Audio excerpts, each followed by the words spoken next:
but in case you didn't hear that, if you'd like to tweet about today, we are Ladies of Propel, and our Twitter handle is at WE Propel with the 2 L's there. So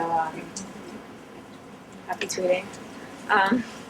So my name is Carrie, and I'm going to introduce you to us.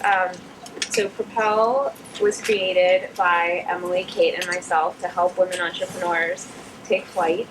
We help women entrepreneurs through networking event. Yes? Could you speak up, please? Sure. I will try my best. Okay, so we serve women entrepreneurs through events like networking events. We have happy hours where everybody gets to mix and mingle and meet each other and talk about their business. We also have workshops. We've held social media workshops, and we have more workshops scheduled. We also recently had a style summit where we had really amazing people speaking all day long about styling yourself based on the type of entrepreneur that you are. And my name is Carrie Nardini, and I run the I Made It Market.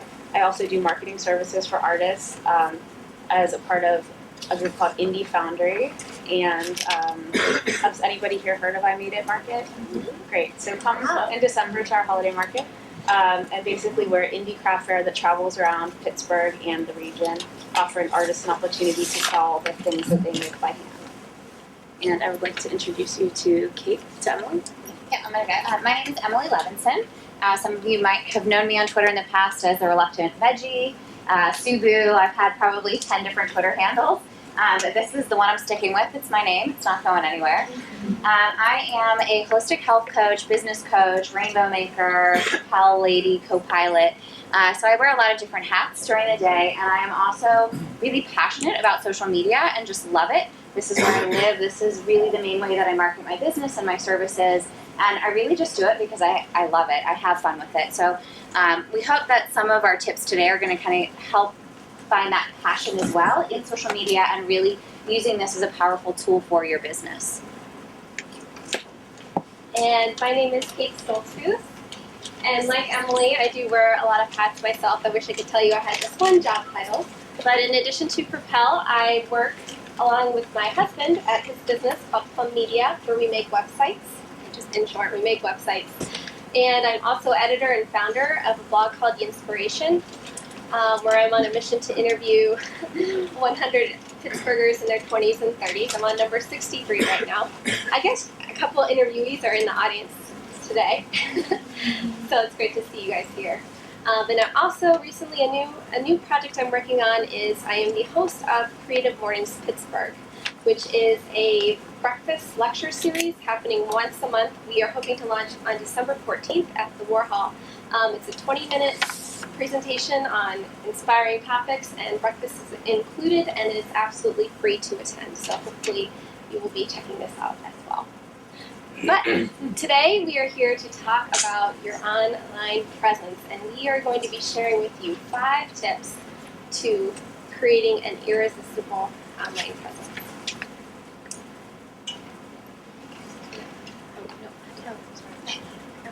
But first, before we jump in with the tips, we wanted to ask you to think about who is your entrepreneurial idol? Who is out there just really doing awesome stuff that you really, really love? Anybody want to share theirs? Well, all the business publications seem to have settled on Steve Jobs, the late. Is he your idol? No, I would say not. In his lifetime, he was rather obstreperous and mean-spirited as an employer. Actually, he was tough, rugged. Yeah. And that probably made him the ultimate entrepreneur. So, go figure. Somewhere in the middle is the true ultimate. All right. Anybody else? Seth Godin. Seth Godin's a marketing juggernaut. He's a smart dude. He's a smart dude. He's everywhere. He's everywhere because other people put him everywhere. People put him. He's got a whole industry that is himself. What name? I'm Seth Godin. Seth Godin? Oh, the writer, the author. I'm an artist and other things as well, but I would like to sort of be a modern day female if Bob Ross. Painting happy little trees, huh? Painting happy little trees, yes. All right. Peter Drucker. Peter Drucker, for those that didn't hear. Just to point out the obvious, everybody said men. And Yes. what group are we in? You know? Yeah, I was gonna say, any ladies in the house? Yeah. We have Oprah. Joy. Ellen. Love her. She's so funny. She's so great. I like to do Hugh MacLeod, the cartoonist. He learned how to make a business out of drawing the cartoons. I like Andy Frankel a lot. He's still on the record label. Go figure. All right, and I want to actually share mine because this question came up for me. And Martha Stewart, and I know this probably sounds really funny, but Martha Stewart has been my entrepreneurial idol probably since I was a kid. And I love her.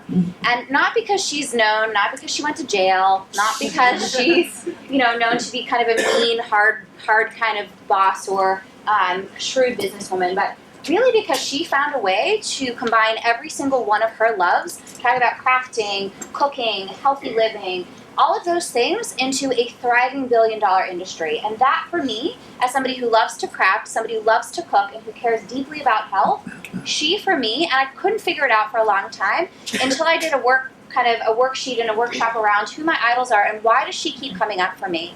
And it's because she found a way to combine all of her loves into one thriving industry. Jail didn't stop her. It actually made her more popular, right? So all of these kind of hard things that have come her way, she's turned them into opportunities to grow herself and her business. And so for me, there are reasons why I kind of resonated with her, and thinking about who your idols are as an entrepreneur, who those people are, they all have good and bad qualities, but what are the qualities that resonate for you and are qualities that you can then start to bring into your business and into the personality that you're kind of creating and the brand that you create for yourself, and start to pull in those qualities and think about them. So we wanted you to really kind of start to identify and learn why you're identifying with these people, because it gives you powerful insights about how you can then turn it into and translate it into your business. So as we continue on with these tips, keep your entrepreneurial hero in your mind. Okay. So, number 1.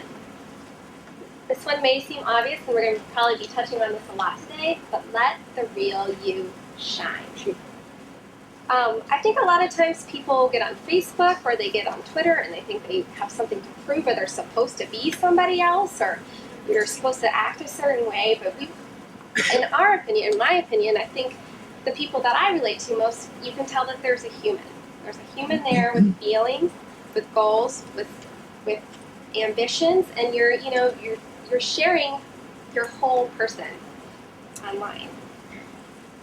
And don't be afraid to be a little bit different than other people. For this tip, we have an example woman, Katharine Hepburn.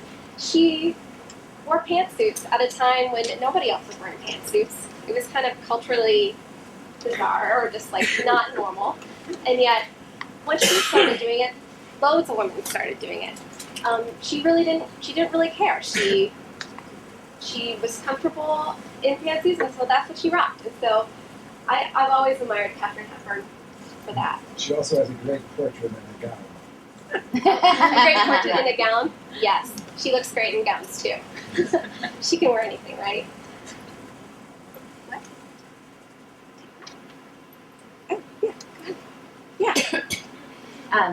So thinking about your brand in terms of your personality, do the colors on your website reflect the colors that you actually wear in real life? Are they coming out in your clothing, in your personality? If your website is black and white and you wear red, pink, purple, green, and orange all day long, is that really a true reflection of who you are? And is that really your personality? And if you wear bright colors, or if you're wearing kind of black all day long and no color, and your website is full of bright colors, there's a disconnect there. So looking at, is your personal brand being shown, and vice versa. I made my colors on my website kind of purple color, and I never really wore it, but I found that once that color was in my life and on my website, it started to become more prominent in my wardrobe, and I would find these pieces, or I'd be given sweaters, or just notice that that was a color I was starting to gravitate towards online and off. And so there was this sort of matching component to it. Favorite songs. How are things like that, even the feel of the song, is that coming through in your writing? Is that coming through in the way that you talk? There were times where I was setting up a business and was brand new, was handed marketing material from the school that I went to for health coaching, and I put it up. People were responding to the message like crazy, and then they would call me to schedule a consultation and not sign up, and it would fall totally flat. And it took me a long time to figure out that the message that was being put out there was not my message. It didn't resonate with me. It wasn't how I spoke. It wasn't what I believed in terms of the actual coaching. And people found that because they would connect with the message, but not me. Or they would connect with me and then look at the message and say, that's not what I want. Well, but that's not what I do. Okay, I got to fix this. Because it was really not a clear gauge in terms of my brand and my personality. It really wasn't coming through for me. So really look at, is your language, are the things that you're talking about on your website, does that actually match how you talk in person? It's huge. If it's not how you talk in person, you're using all these big words, and then in person you're much more conversational, it's a disconnect. It's not going to mesh well for people. So you really want to make sure that the message you're putting across online is something that can then connect for you offline as well. In conversations, it's part of your vernacular, it's part of the words that you use, that you're going to be kind of, that whole picture is complete, but really make it about you. This is not about what looks good online, it's about how you connect with people and that your personality comes through in a very evident way. Thinking about pictures, thinking about all the visual imaging that comes across, is it coming across in the same way? Is it different for Facebook, different for Twitter, different for all the other places? And maybe thinking about really kind of honing it in together so it's a very clear message for people that your personality comes through in the same way every place. And then also looking in terms of, for Propel, we really were very interested in making the language associate with our mission of helping women entrepreneurs take flight. And so we talk about jet setter packages and happy hours or things like that that really inspire kind of the idea of taking flight and helping people lift up, launching. We use all of those words to generate that imagery that then fits with our paper airplane and our logo and the other things that we're talking about.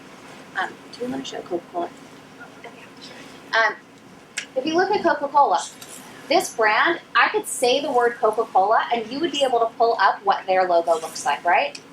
It's been ingrained in our brains. It's familiar. They use it everywhere. The colors, the red and the white, it's everywhere. Same thing with Target. If I say Target, I'm sure you can verbatim tell me what their logo looks like. That these are the kind of brands that it filters in every single aspect of what they're doing, and it's the same message across. You get the idea that this is the brand that's coming through. I don't know if anybody's familiar with Millie Forleo.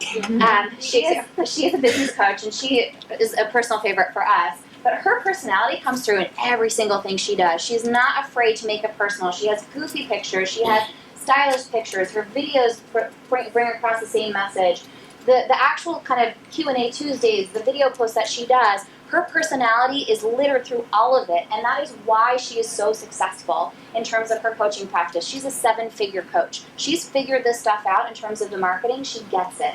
And making sure that everything that kind of her brand is on has this personable look and feel, that it's fun, it's funky, it's fresh, and she really pays attention to how that message is being distributed everywhere she goes.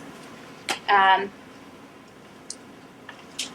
then this is our site in terms of being playful, really playing on the women entrepreneur piece, collaboration, talking about taking flight. We really use language as a way to help kind of inspire that imagery for people and to connect to our message and to our brand. We have our flags, we have the airplane. At our launch party, we had a photo booth with a big paper airplane that people could start to associate us with that kind of brand and that image. And inadvertently, we're wearing pink. We're wearing our colors. We're coming in with these things in real life. That is being filtered into the things that we're doing, and really making sure that this site has our personality to it. And if you look at the blog, there's a lot more that kind of shows who we are as a group, as a kind of practice together. All right, so we're moving into the second tip. We have provide value to your followers. I think a lot of people get on and they might treat social media kind of like a personal diary. Do you know anybody like that? Just kind of like, this is how my day was. It's all about me. This is I'm hungry. I'm sick today. I'm not I don't know, going shopping with my best friend. What I would like to encourage you to do is think about what you can do for your customers, your followers. How can you give them value? You know, what can you teach them? What can you share? What can you make them think about? How can you make them feel a certain feeling? I mean, if you are a health coach, like Emily, provides interesting recipes for people to use. If you are a comedian, how are you going to make these people laugh? So thinking about your ideal customer, then find out where are they hanging out. Can you write a blog post, a guest blog post on another site, and offer them some tips or information that's useful to them. Another thing, another marketing hero of mine, Derek Halpern, he suggests what other sites are out there that is complementary to your niche. So if you're a health coach, maybe you don't want to go guest post on another health coach's site. Maybe you want to go to a weight loss site, or like another, maybe that's still too similar, but like another site that would need a health coach. A corporation, like people who are working really, really hard and use more health tips. Offer up a blog post for them, or offer to come speak to them. For this tip, we chose Etta James because what do you think people expect going to an Etta James concert? You expect a certain quality of performance, right? A certain value. So think about, as you're putting things out there online, what is your performance standard? Like, what is something really, really high quality that you're offering people? And people can go to your site, your Twitter page, your Facebook page, and expect a certain level of quality from you. So engaging with the people that you're now, having conversations with, you want to fill wherever you are on social media with people who are also willing to share back with you, and you want to have these fans that are really excited about you. So if you hear something, you want to engage with that person. If you see that someone mentioned you, you definitely want to engage with people and make sure that they're going to share information as well. Imagine that you're speaking to potential clients, anybody that you're engaging with or that can find you as a potential client. You want people to be able to find you and connect with you easily. So your email sign up is really important. So you want to have a signature in your email address that has a link to sign up for your email newsletter. If you need to get an email newsletter together, let us know. We can give you more information about that afterwards, but that's a really great way to engage with people who are actually looking directly for you. So also on your website or your blog or wherever you are, make sure that it's also easy maybe in the little about on Twitter. Make sure people know where they can find you. Where can they find you on Facebook? Where can they find you on Twitter? Do you have Tumblr? Where is it? What social media is best working for you? And how can they quickly click and find you? Do you have a Facebook page for your own personal business? Make sure that's in your about as well. Make sure that you want to say that that's where you work so that people can easily just hover over it and click. So the idea that I want to get across to everybody is don't make it hard. Don't make people have to seek you out. If you go onto the I Made It website, you'll see really pretty buttons on the left that have all of our social media, and on the right, you'll see our email signups. And we have 2 email newsletters because we have messages that go to different people, for just makers and for people that are interested in the market, so that I know who I'm talking to and I can target my message to those customers, whether they are people who attend and are excited about craft or people who are actually making craft and possibly want to do something more, and I can get them targeted information. So there are many different tools available for you to do this. If you have Gmail, in your settings, there's an easy way to make a signature. Make sure you have a signature. I call myself now a marketress because I do marketing services for people. I also run a market. So, whenever I put that out there, I was like, it's a little bit corny, but I'm a little bit corny, so, it works. So, it's a little creative, a little bit corny, a little bit me, and people remember that, and sometimes I'll get emails, hey, marketress, what's going on, or, whatever. And so I like that people are actually reading it and seeing it. And then I have all the links in the bottom to where to find me. So there are extensions in browsers like Chrome. There are all kinds of tools out there for you to make those things happen so that you can ensure that it's easy for anyone that you're contacting to find you. Another thing that's really important to providing value is to show up regularly. It's great to have a Twitter account, but if you haven't posted in a year, nobody's going to go there. They're just not, right? So regularly showing up in the places where your people are. If you have a blog, it doesn't have to be every single day. It could be once a week. But the fact that you're regularly posting once a week is enough for your people to know to come find you on Mondays or Tuesdays or whenever you're posting, that they can expect at least one new post by the time they get to your site. It could be that you are tweeting once a day. It could be that you're posting on Facebook once a day. It could be once a week. Whatever you're doing, just make sure that you're showing up, because if you don't, you're missing out on a lot of good stuff. You're missing out on the foot traffic, on the conversation, and really it's you want to connect and give people a way to connect with you, because they really want to do that. They want to support you. You have to give them the way to do it. And they can't do it if you're not there, right? So if somebody responds or tweets you and it takes you a week and a half to get back to them, you're not present. You're not providing that information, and you're not giving them a space for people to find you. Another thing that we find to be like prime real estate, and it sounds crazy, is a Facebook like box on your website. I get at least 50% of my likes from my Facebook page, and same thing with the Propel from our website. People want to connect. They have Facebook open already on their website. All they have to do is click like. It's easy, and it makes it very quick for them to stay connected with what you're doing. So using tools like Facebook like boxes on your website, drop it in a widget. It's easy to put on. It's an amazing kind of tool to start to build your following also, and to get people to engage in different ways. And then also, it's not just about showing up and posting stuff. It's about providing good quality content also. That great if you're tweeting once a day, twice a day. But if all you're doing is saying I sneezed today, great.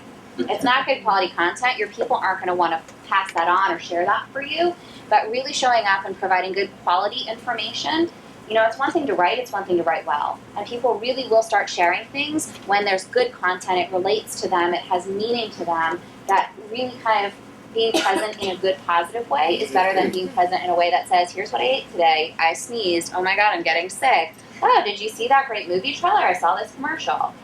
Unless you're just sort of a, lifestyle kind of person who's doing that, I can tell you that I would get people tuning out very quickly if I did. But sharing websites, because I'm a health coach, sharing healthy resources for people to find recipes, sharing good quality recipes myself, talking about tools to manage those recipes or how to budget yourself so that eating healthy is an option. Those are valuable tools to my people. For us, it would be sharing about resources for women entrepreneurs, ways to connect with social media, tips on style. We get a lot of good hits for that because women entrepreneurs want to know, and they stay current with fashion, they want to know how to dress professionally but still having fun. We got a great amount of kind of feedback from that from the Style Summit. So really keeping the quality of your posts to a high level, that really will help to kind of build your following and get people really engaged and connected into what you're doing because they care about what you're saying and they want to read more.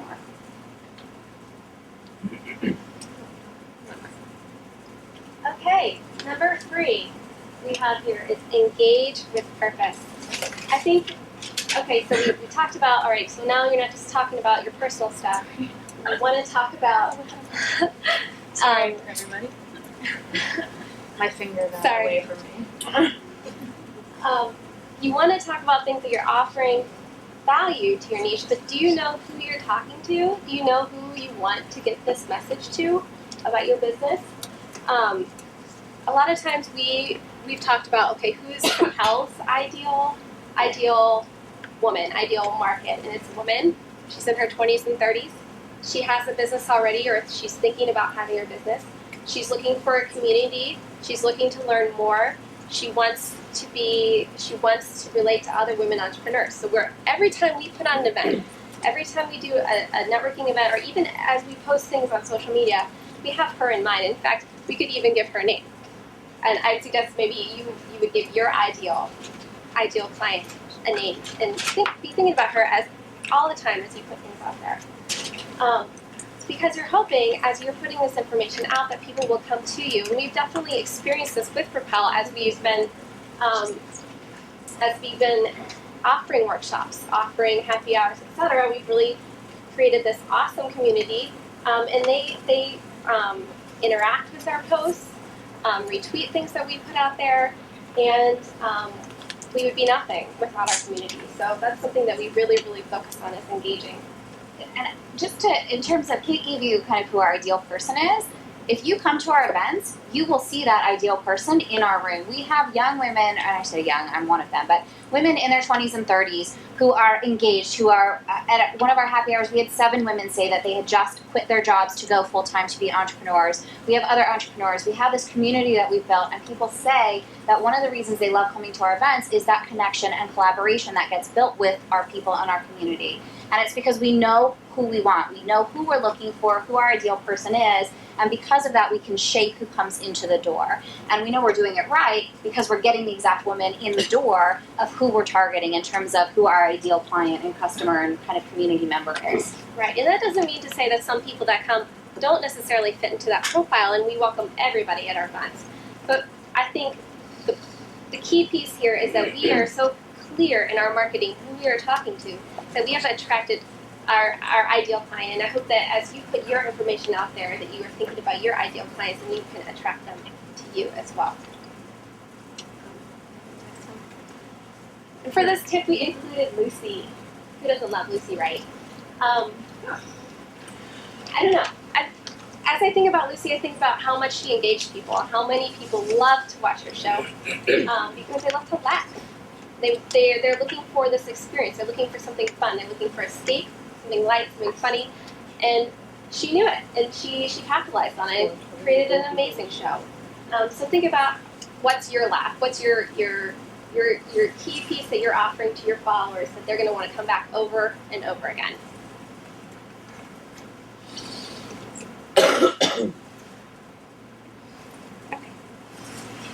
Oh, and one other thing. There's a rule that we often talk about at Propel. It's the 80-20 rule. Has anybody heard about this? A lot of marketers talk about this. That 80% of the things that you're putting out there on social media are sharing, or about other people, about interesting things going on, valuable content. And that other 20% is stuff that you are selling or stuff that you are offering, or more you focused. Make sure you keep a good balance of that and err on the side of offering information about other people and connecting and conversation, etc., etc. Keep that on the 80%. Okay. Tip number 4, focus on your strengths. Let's move into the next slide. For this tip, we have Oprah as an example. Has anybody heard the story of when Oprah got started? Have you heard about this story? She started out as a reporter. I think she actually was a weather woman for a while. She started as a reporter, and this one afternoon when she was on the air, she mispronounced the word Canada. She said Canada, and she just laughed. She just laughed, and she couldn't believe that she had said that. So this is, a silly mistake. But in that setting, that wouldn't be usually the appropriate thing to do for a reporter or an anchor to kind of laugh. And so she knew that she wasn't quite cut out for this job, but she knew that she had these other strengths. She could connect with people. She loved interviewing with people. She could listen. She was talented in so many other ways. Maybe she didn't fit into this specific role. So what did she do? She started her own thing, and she obviously today she has one of the hugest empires out of any woman entrepreneur. So think about what is it that you're good at, and don't try to necessarily, you don't have to fit into a specific mold. What is it that you're good at, and just really jump in with it. Maybe on Twitter you love to share facts. Keep going with it. Work with what you are good at and just jump right in. Don't be afraid to be a specialist. Don't be afraid to really niche down.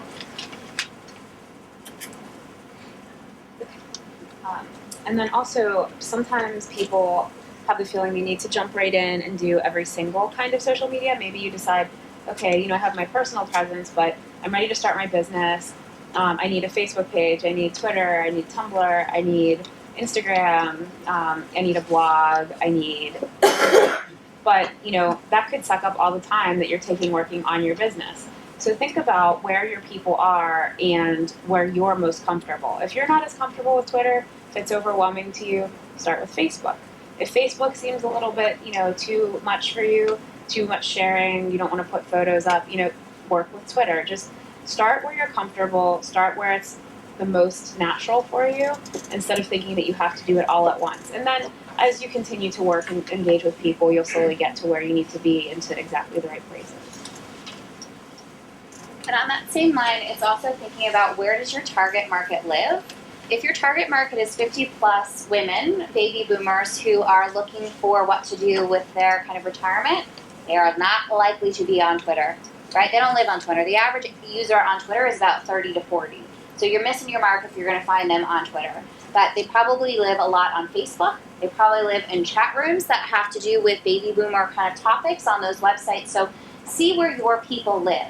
My people do not live, well, they probably live everywhere, but looking at, Pinterest, for me is fantastic with recipes. It's visual, people store recipes, it's like this card thing. So Pinterest is important for me. It's not so important for other niches and other businesses. I love Instagram because I can show people what I'm making. I can show people what I get from the grocery store that makes healthy eating accessible for people. My people live on there, and that's been a great tool for me.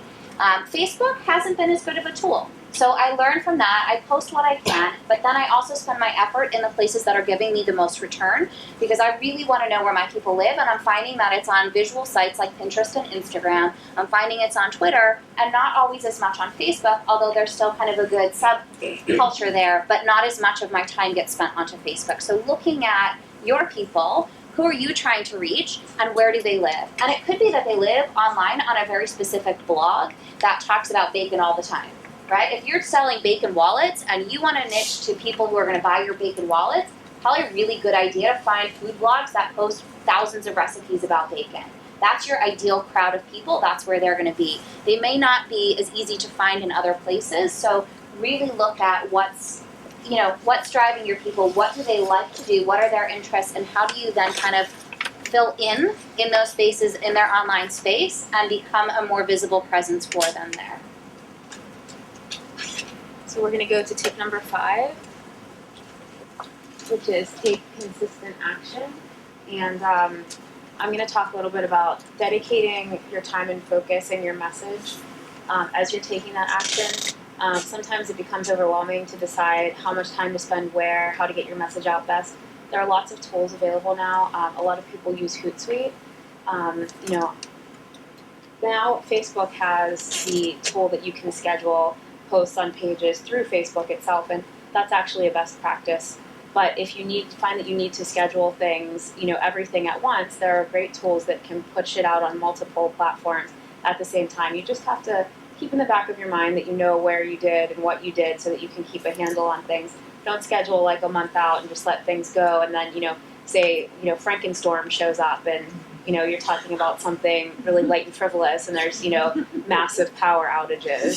So you don't want to post, look at this pie I just baked, that you baked like a month ago, and people are like, oh my god, I don't have a generator. Those are the kinds of things to keep in mind as you're auto posting. However, with that said, it's a great tool. It saves you time. It keeps you productive. If you're gonna have to stop what you're doing, refocus, move over here, stop, go back here, you're wasting time. You're not doing the best job that you can do for yourself. Multitasking is something that I feel like I now have, brought to the highest level, but it really doesn't do me well. So, I try to keep in mind using these tools and making them work for me. So consider something like Hootsuite. There's also Buffer, Hootsuite, Hoot. Well, it's a tool that allows you to post one message and possibly a picture or a link, and you can shorten the link, and then you can post it at the same time. You can connect it with your Twitter and Facebook, so you can post there, schedule it, and have it go to the social media outlets that you want it to go to all at once. So you could possibly post, a whole week's worth of content at one time. Well, the thing, my understanding is that stuff posted through Hootsuite doesn't have the same value. You're right, and Facebook, depending, Facebook now has EdgeRank, and they have been changing things around. So what we're talking about here is sort of what's going to work best for you in being able to run your business. So if occasionally it makes sense for you to put some things out on a scheduler, then that might be great for some additional content. But it really is a best practice to actually go onto that medium and post it yourself from there and link. You can't actually make the hot links necessarily, in Facebook when you do it. But now Facebook does have a tool that you can schedule. So you can schedule within Facebook now, and that didn't used to be available. But there's also other tools as well. I just to jump in real quick, I typically use Hootsuite mostly for Twitter, just mainly to schedule tweets. I think it shows up a little bit differently when it goes into Facebook. So And right with their ranking and how they're displaying how many people are going to get to see your page post. That's true. And again, I think it's a best practice definitely to go right in. But you might decide that you're going to schedule a couple at once. So maybe you're scheduling 2 days at one sitting versus going on, then you get distracted and you're looking at other posts and you're going into your feed and whatever. This way you're getting that content out, and then when you see other things to engage with, you can. But it's just an option to keep you running smoothly.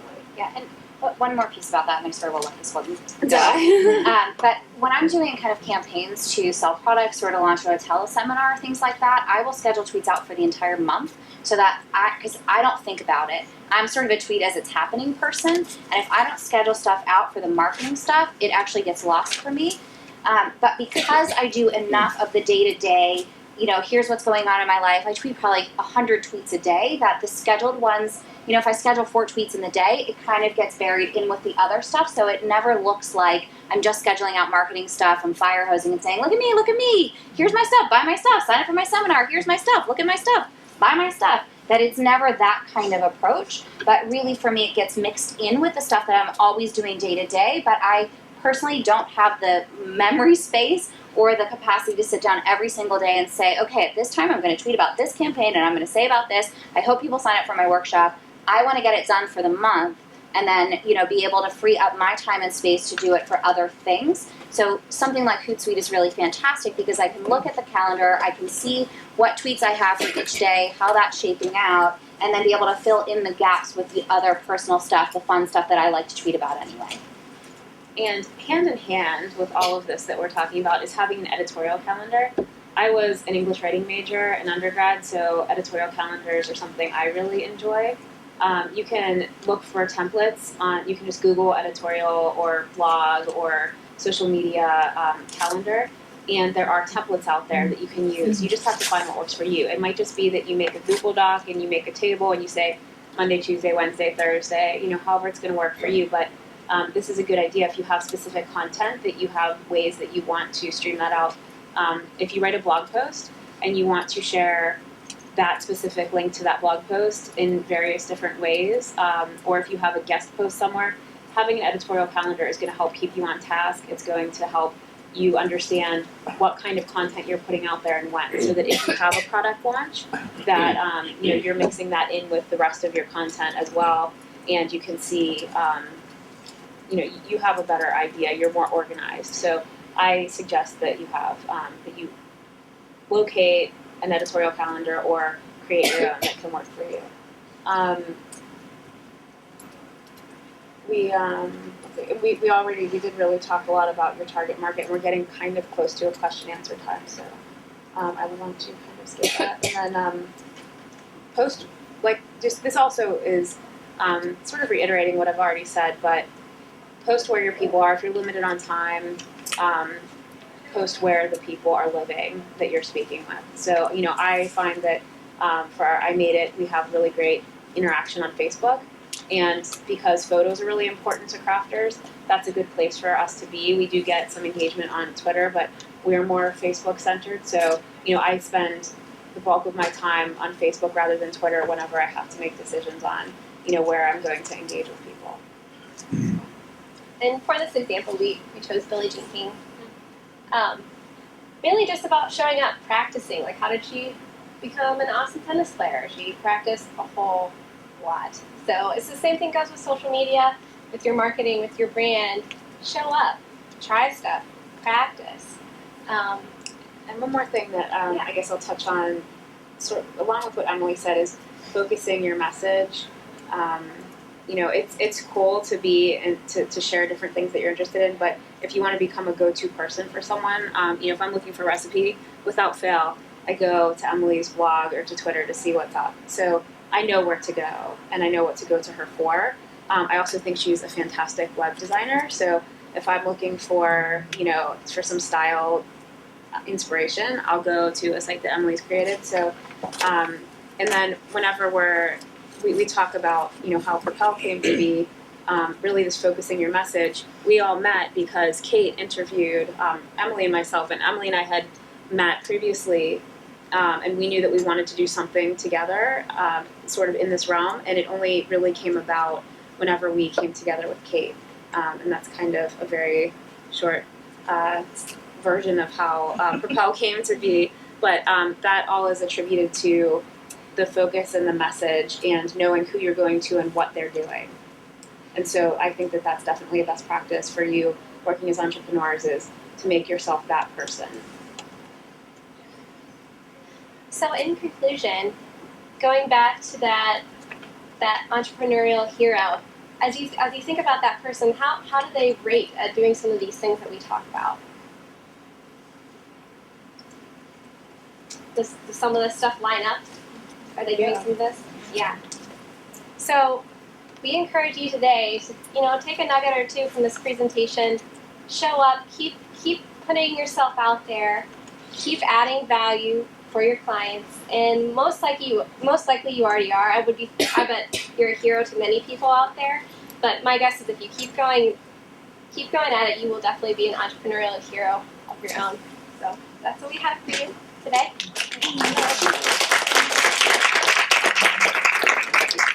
I love that one. It is a great one. One shameless plug before we kind of open up for questions. We do have a networking happy hour coming up on November 13th from 6 to 8 p.m. We would love to see everybody in this room, over at Ava or Shadow Lounge, depending on which side we get into. It also happens to be our 1-year anniversary party. We started in October of 2011, so we're really excited to be able to celebrate our 1 year for that. And looking forward to many, many more years of doing what we enjoy and really working hard to support women entrepreneurs. We also have an email list. If you go to our website, there's a little ribbon that says sign up for the newsletter. We hope you will do that. We send out about events, keep updates, and occasionally we'll send out some top tips for women entrepreneurs. So that's kind of our shameless plug. Does anybody have any questions for us? I know we have a few minutes to go, so we'd love to hear what you have to say. I'll just give you a comment and half a question. The logo is good. Thank you. It's good. Emily just It's good. However, is it usually just seen visually or also pronounced? The Propel? Yeah. Yeah, people say Propel. But the airplane's not. I mean, the airplane is the visual piece. No, Is that the what you're asking? No, that's all part of it. Yeah. The word and the play. But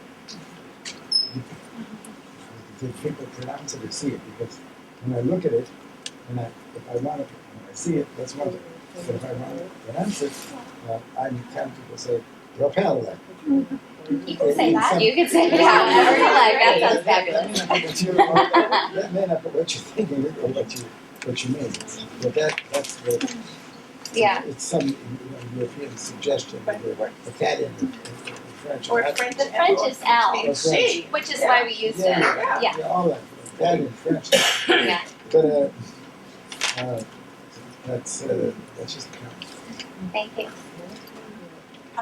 Your suggestion about going where your audience is, about chat rooms, that really made me think, because what I do would be well advertised in a forum for people looking for really fun things to do. Mhm. I do painting parties. Oh yeah, perfect. Painting parties. And so I'm looking for people who want to do something really great with their friends. Yeah. And that's a great place to go. Because right now I'm using Facebook, it's working very well, but Yeah. One thing I will suggest is not to just sort of kind of dump and run. yeah, Is what we talk about, but even on Facebook, to just, if you're part of a chat group or a private group in Facebook and all you do is promote yourself and leave, and you're not engaging in the conversation, you're missing the opportunity, right? Same thing with chat rooms. You want to show up, you want to be present, you want to engage with people, and oh, by the way, this is what I do. I'd love it if somebody would want to do this. Is this something that would be interesting? Mm-hmm. Let me tell you more about, or let me talk to you more about this. This sounds like a really cool thing. I'd love to get involved in this. Mm-hmm. So engaging in the community regardless of where you're posting, is really important to not just dump and run, because there's nothing that frustrates me more, and I will ignore somebody very quickly and kind of block them out of a group if all they're doing is posting about their stuff and walking away, and it's really irritating to a lot of people. So just do it with caution, engage, and make sure that you're becoming part of the community before you just talk about what you're selling. Use that kind of 80-20 rule. Still applies in chat rooms and on Facebook groups and things like that. And I had a client who had a very specific craft that she did, and it was really well received in those rooms, but she at first was a little bit nervous to put it out there. But she was already engaged in the group. She just wasn't sure how they would react. And once she actually did it, it was really wonderful for her. So, I understand there might be a little bit of tentative, how do I approach it? But, if you're already engaged with these people, it makes it easier to figure out how to approach it. Great, thank you. There are other hands. Yeah. It was during the last part, the consistent action, that you talked about the timing, the tweets and the Facebook posts and the editorial calendar. Do you have any other tools to maybe do the work-life balance kind of thing? Because it does get overwhelming for us as women more than anybody, because we do the girlfriend thing, the wife thing, the mother thing, everything else. To be the entrepreneur, to wear those many hats, do you have other type of suggestions to? There are a lot of widgets and all sorts of things like I don't know, that are out there to help you, but what works for me is I just make it a priority.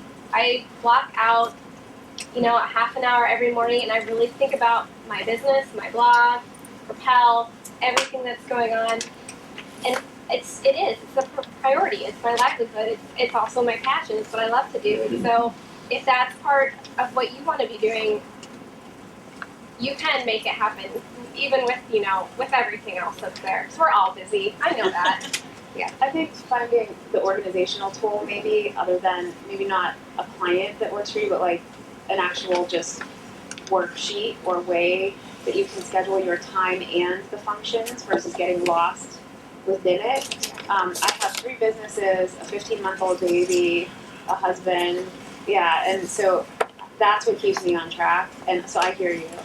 And if I don't live by my calendar, things get messy. And of course things happen and then you have to readjust, but at least you have everything written down so you don't lose it. And one thing that I find for me, I find it helpful that Mondays are my marketing days. And so I spend 2 hours on Monday working on things for the week. I'll schedule out blog posts, I'll write my newsletter. But that for me, every Monday is my marketing day. And then on Tuesdays, I see clients. Wednesdays, I see clients. Thursdays, I see clients. Fridays, I'm not in my business, I'm somewhere else. So I find that having sort of themes to the day, I'm not a really good person to say, I spend 2 hours every morning doing this, because what if I want to sleep in? What if I'm working really late one night? Or we have plans to go somewhere, or I have a lunch date. It doesn't always work that way. So if I say Mondays are marketing days, I'm much more likely to get that done on a Monday than if I were to say every Monday at 8 a.m. is when I focus on my business. I can guarantee you I will not do it. So looking at what are some of the big things that need to get done, and how can you start to look at maybe Tuesday afternoons are better for you, but what time can you carve out to do some of the things to work on your business versus, and then what days do you carve out to be in your business doing what you do best? And I recently scheduled with a business partner office hours.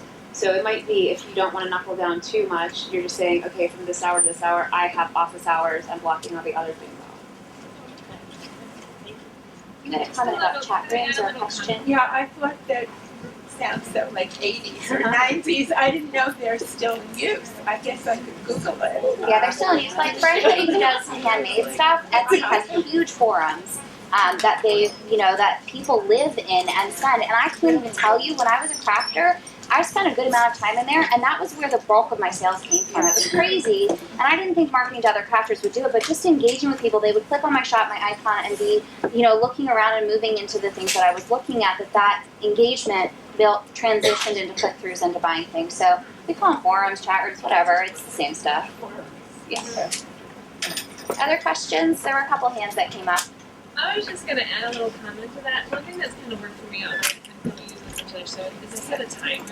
Yeah. Especially on social media, so I don't get sucked in. Yes. If I sit down easy to get with into. business and set a timer, and then I'm it keeps me a little bit more on track. And one thing to add to that as well is I do this too. the timer thing, and also I don't click on links. I have a no click on link rule.